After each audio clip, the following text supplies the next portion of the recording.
Samantala, dalawang Pineda ang magtatambal sa pagtakbo bilang gobernador at vice-gobernador ng Pampanga sa election 2013. Yan po ang maginang Lilia at Dennis Pineda.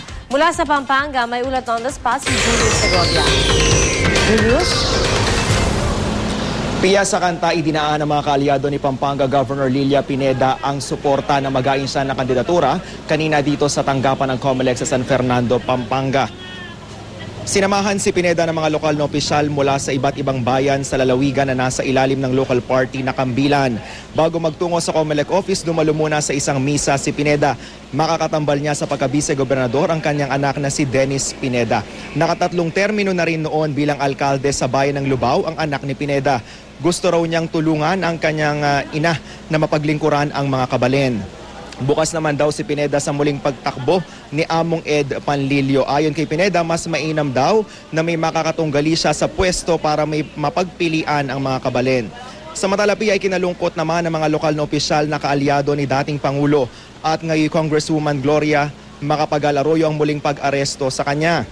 Mensahe nila, tatagan pa ng dating Pangulo ang kanyang loob. Patuloy rin daw silang magdarasal para malampasan ito ang panibagong pagsubok. At yan muna ang pinakasariwang balita mula pa rin dito sa San Fernando sa Pampanga. Balik sa iyo, Pia. Julius, so may mga inaasahan pa ba na maghahain ng kanilang mga COC sa araw na ito? Actually, Pia, sa mga oras na ito, hinihintay pa yung pagdating ng makakalaban nga ni Governor Lilia Pineda, ang dating naging gobernador na rin ng lalawigan ng Pampanga na si Ed Panlilio. Sa mga oras na ito, si Among Ed ay nagkakaroon pa ng press conference kung saan kinumpirma niya nga na siya yung tatakbo sa ilalim ng Liberal Party, Pia.